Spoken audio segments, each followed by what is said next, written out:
అందరికీ శుభోదయం. సెప్టెంబర్ 25, 2024 మదనపల్లి మరి కలిగిరి మార్కెట్ సంబంధించిన సమాచారం. ముందుగా మదనపల్లి మార్కెట్ యొక్క దిగుమతి ఇప్పటివరకు పలు మండీలు బేసరుతూ మరి జీపేర్ మండి అధినేత వెంకటేశ్వర ఫోన్లో మాట్లాడడం జరిగింది. వారు ఇచ్చిన సమాచారాన్ని ఒకసారి భేదీ చేస్తే క్రోడీకరిస్తే మదనపల్లి మార్కెట్లో తొలిసారిగా వేలంపాట ఆరంభమయ్యే భాగ్యలక్ష్మి వంటి కానివ్వండి, అటు టీవీఎస్, సిఎంఎస్, కేజైన్, ఐవి, టిఎల్డి, ఎస్ఎంబి, జగే ఇటువైపు కానివ్వండి, రెండు వైపులా కూడా నిన్నటితో పోలిస్తే దిగుమతి కాస్త స్వల్పంగా పెరిగింది. కాస్త అటు ఇటుగా ఉంది, పెద్దగా మార్పు లేదు. కాస్త స్వల్పంగా మాత్రం నిన్నటి పర్వాలేదు, స్వల్పంగా పెరిగింది.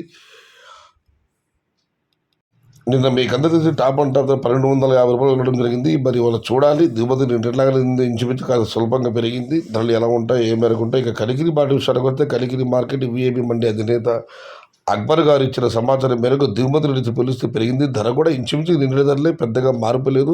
ఈ ఫిల్టర్ పొడికాయలు అన్ని క్వాలిటీలు మినహాయిస్తే ఉన్నాయి. టమాటాలు 200, 250, 220 క్వాలిటీలు లేవు. క్వాలిటీ ఉన్న టమాటాలన్నీ 300 రూపాయల నుంచి ఆరంభపు ధర 570 రూపాయలు, ముగింపు ధర టాప్ అండ్ టాప్ 600 రూపాయలు అక్కడక్కడ మాత్రమే. Today Kaligiri market tomato small boxes only quality tomatoes include medium tomatoes 300 rupees starting rate, 570 rupees ending rate, top and top 600 rupees. సమాచారం నచ్చితే లైక్ చేయండి, షేర్ చేయండి. Please subscribe my channel. భవదీయుడు సయ్యద్ షహతా. జై ఎన్టీఆర్, జై తెలుగు తల్లి. తెలుగే ప్రాణం, ప్రాణమే తెలుగు. సర్వే జన సుఖినో భవంతు. ధర్మో రక్షతి రక్షిత. అన్నదాత సుఖీ భవ.